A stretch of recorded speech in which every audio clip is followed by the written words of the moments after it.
Hey everyone, Lisa Salvatore here. Today we are talking about Mercury retrograde and the full moon coming up.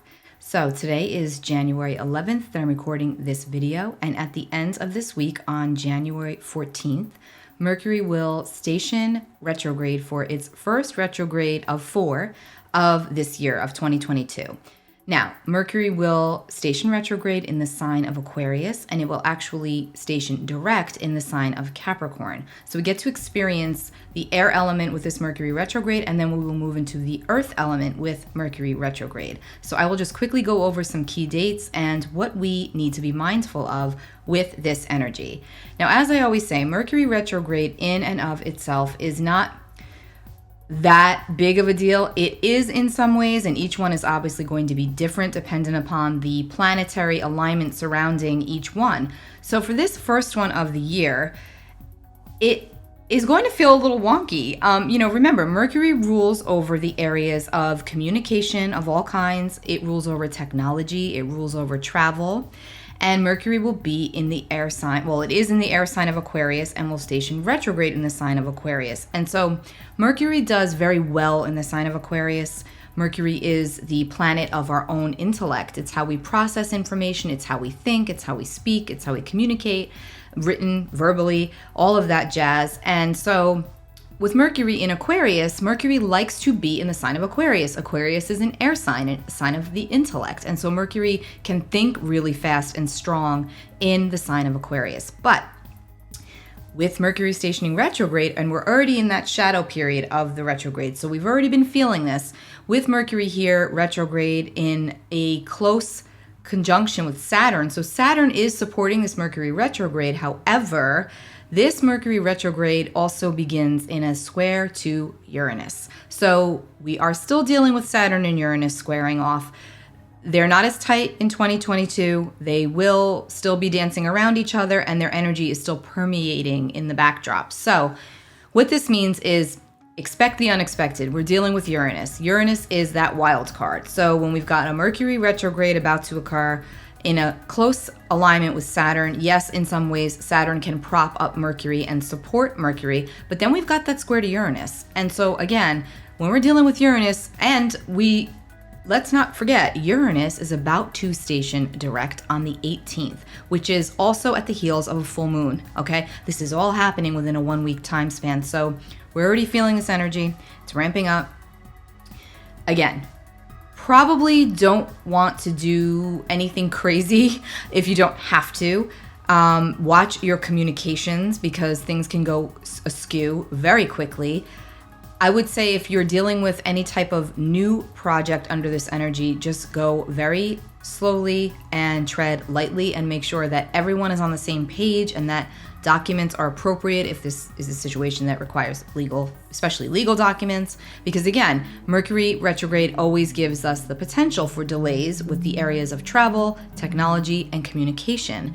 Also though, with projects, retrograde periods are always a time of stepping back, of going inward, of revising, reevaluating, and so that when the retrograde is over, we can realign after we've reassessed all of our goals and aspirations and projects.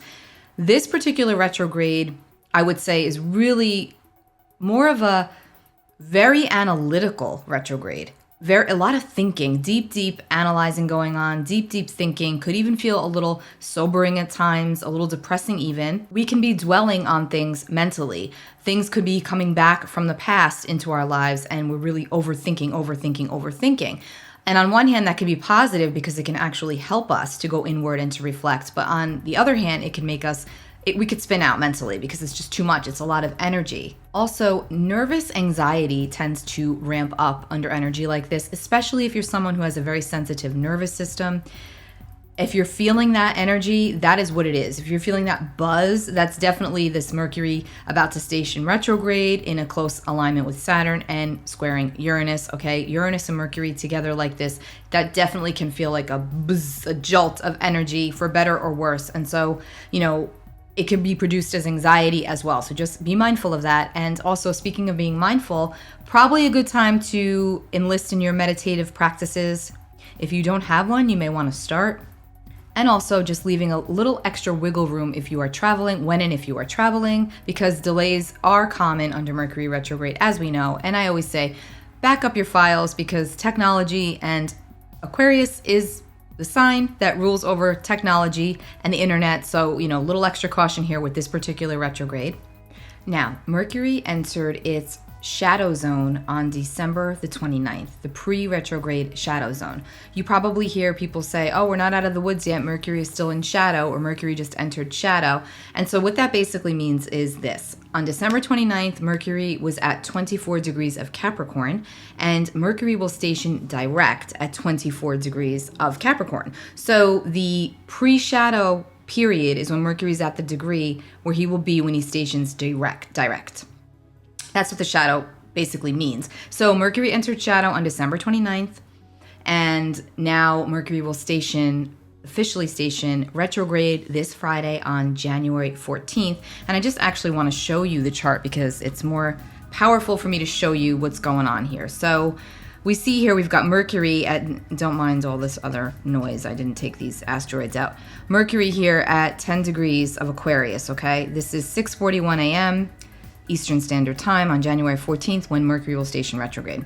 So we've got Mercury here, 10 degrees of Aquarius. We see Saturn direct at 13 degrees of Aquarius. So Saturn is, supporting Mercury, helping Mercury along. But here's the kicker. Here we've got Uranus at 10 degrees of Taurus. Uranus at 10 degrees of Taurus is in an exact square to Mercury at 10 degrees of Aquarius. So tread lightly. This is not the time to push things past a workable point, a workable level. It's not the time to exhaust your energy levels. Honestly, when we're dealing with a Mercury-Uranus square like that, both of those planets speak to nervous energy. It can be, on one hand, it can be good because you can get a lot accomplished, but on the other hand, you can spin yourself out, and it can also produce nervous anxiety. Look, I'm getting anxious talking about it. Seriously, it can produce nervous anxiety. So your nervous system can and likely will feel, really ramped up under this energy. So again, a little bit of caution here.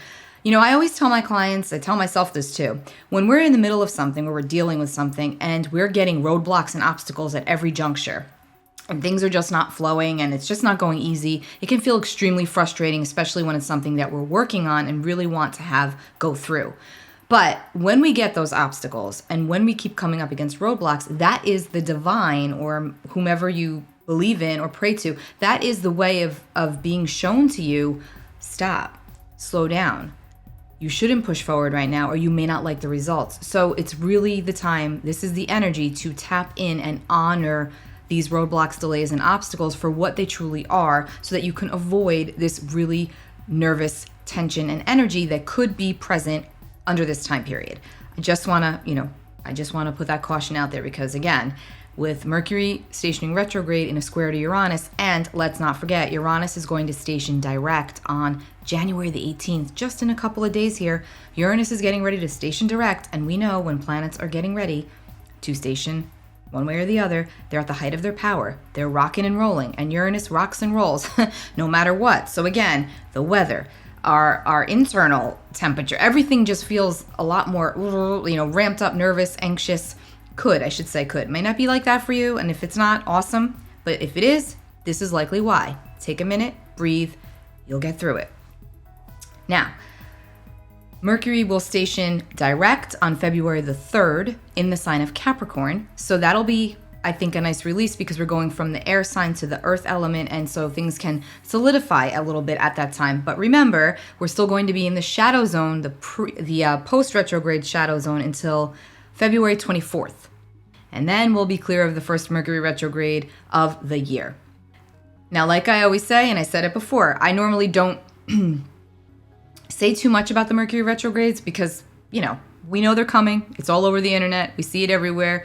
Most people that follow astrology are very well aware of the retrogrades. However, because we're dealing with Saturn and Uranus, just want to throw that out there. Good way to utilize the energy. Go look at those projects that you need to work on quietly that could use a little bit of TLC. Probably a good time to do that. Your thinking power will be stronger. You'll have a little bit of excess energy. And again, it'll probably help you with the editing process of any kind. And then we build up to our first full moon of the year on January the 17th. We're going to have our first full moon in the emotional, sensitive water sign of Cancer. Now, the moon rules Cancer, so this is a very, very emotional full moon. It's going to be pulling a lot up to the surface, as full moons always do. They heighten everything, they bring it all up. There's a surge under full moon energy. Because this is in the sign of Cancer, it's double that, triple that, okay? So it's definitely going to be emotional. Things will definitely be coming up. A lot will be illuminated or revealed to you by way of your emotion. Mercury's retrograde at this point, so we're thinking. Things feel more heightened, things feel more emotional. Full moon, more emotional. Now let me just pull up the chart for the full moon. So here we've got January 17th. It's 6:48 p.m. Eastern Time. Ignore the place. Let's just start with this. Okay, so Cancer is an emotional water sign, like we said. The moon rules the sign of Cancer, so already we know there's a highly emotional tone to this full moon energy. Full moons in and of themselves bring everything up to the surface. Everything's illuminated. Our emotions are heightened, as is our intuition increased. And Cancer is a water sign, so again, intuitive impressions, intuitive abilities all kicked up and enhanced under this energy. Now, this full moon is in a very close alignment with Pluto, the planet of transformation and power and bringing things up from the underworld. Now, remember, full moons bring everything up by themselves, and we're dealing with a full moon at 27 degrees, 51 minutes of Cancer, almost an exact opposition to Pluto over here, and Pluto and the sun are obviously very close together. So again, there's this intensity to this full moon. There's this driving force and a heat, very present. For better or worse, right? We can feel very emotional, very charged. And again, that can be a good thing depending on what it is in reference to. But in terms of our own emotions, we could also feel very protective over, or possessive rather, over the ones that we love, or our possessions in this lifetime, what we possess, what we have right now. We could be feeling like if anything threatens that, we might just lose it. Like that's this energy. It feels just very charged, very intense. You know, we're dealing with Pluto. So again, this is and we're dealing with this Uranus getting ready to station direct. We've got Mercury now retrograde. So there's a lot going on here that's promoting this feeling of like, you know, this is insane. Like, what's going on right now? Why do I feel like this? So if you are feeling a little like you're going over the edge, don't worry. You know, this too shall pass. It's the energy. Full moons always present us with a release energy, and it's a culmination of energy. So it's a culmination and then a release and then a letting go. And then things tend to settle in and calm down a bit. Now, while everybody feels full moons, the signs or the placements that are going to feel this full moon likely the strongest are going to be if you have any personal points and or planets at between 24 and 30 degrees of the cardinal signs, which are Aries, Cancer, Capricorn, and Libra, and then 0 to 2 degrees of the fixed signs, which are Taurus, Scorpio, Leo, and Aquarius. If you have any of your points or planets there, you're likely going to be feeling this energy the strongest. Also, if you are a water moon, so if you've got a moon in Cancer, Scorpio, or Pisces, you're going to likely feel this heightened energy.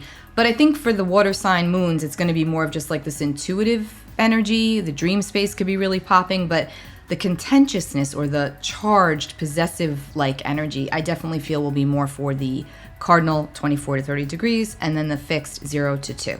Now, this full moon feels very personal because of all of the planetary configurations that are happening right now. Again, we've got the Uranus-Saturn square. We've got Mercury retrograde up against that Saturn-Uranus square. We've got the sun and moon aligning with Pluto. All of this speaks to power, personal power. Now, Cancer is also the sign of the home. It's the sign of the mother. It's the sign of children.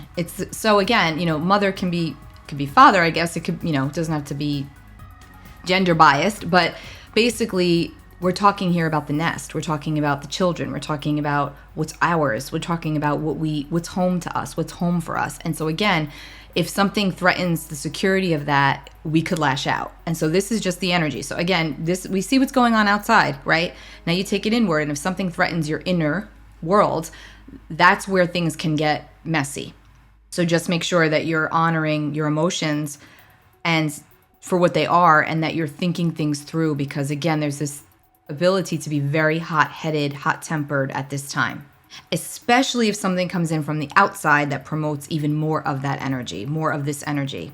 Now, again, I have to mention, because Uranus is about to station, expect the unexpected. Hopefully it's good, right? But you never know with Uranus. It's always that wild card, things being thrown at us that we're not expecting.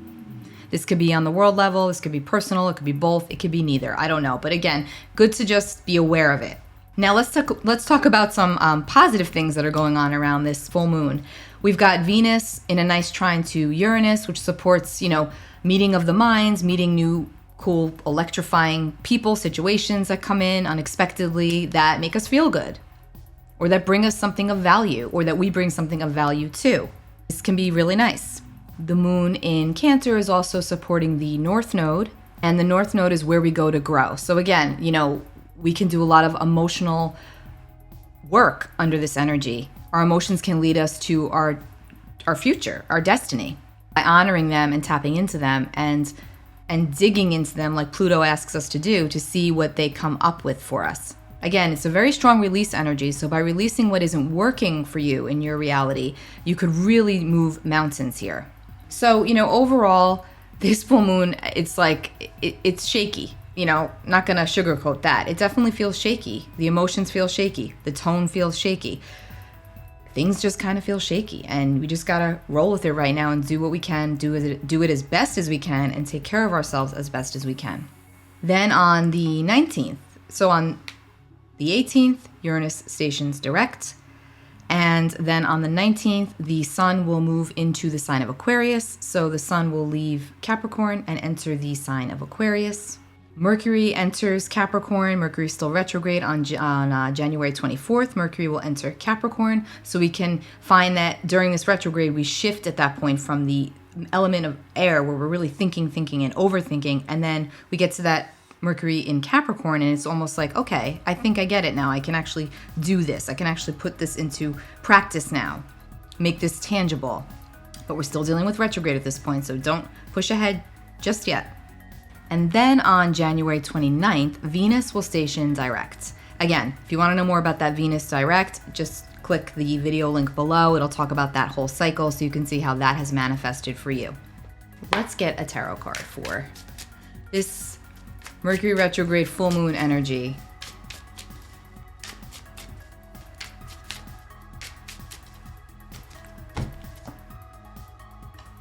Okay, so we got the Five of Cups. The fives are always about challenges and conflict and instability. So no surprise there that that this card will come out, number 5. But and cups are emotion, by the way. Cups are water. So again, we're talking about the sign of Cancer, a full moon in Cancer, highly emotional. 5 of Cups could have us, focused so much on what we've left behind that we forget about what's in front of us and what we can still move towards and what we can still obtain, because we're so focused on what's behind us. Now, because it's Mercury retrograde, and we mentioned earlier, we're going to be in that process, in that mental process of thinking a lot and analyzing and going over things over and over and over again, sometimes to the point of our detriment. And so that's what this 5 of Cups speaks to, is that no matter where you go in your mind emotionally and what you're thinking about and what you're going over, always remember to look ahead at what's in front of you. And the only time to look back is to see how far you've come. Got that from my Peloton. From one of the instructors actually always says that. Only look behind you to see how far you've come. And again, this rings true, because it's that 5 of Cups energy. It's when we focus too much on what's behind us, or on what we feel we've left behind us, or what we've lost, or what we haven't done. We take the magic away from what still is. And there's still a lot ahead of us. There's still a lot in front of us. And so yeah, even though things may feel difficult right now, they will not always feel this difficult. There will be a shift. There always is. And that's the thing about energy. That's the thing about astrology. Everything moves, everything is cyclical. So just like we have cycles where things are really, really good and going up and up and up, things inevitably and invariably go down, but then they go back up. They level out and they go back up. So again, take really good care of yourselves. Try to focus on the good, on the positive, on what's ahead of you, on what's in front of you, and put your energy there. Take really good care of yourselves. Make sure you subscribe to my channel if you'd like to get more of these videos as they come out, and subscribe to my newsletter, lisasalvatore.com. My website's right here. And take really good care of yourselves. Bye.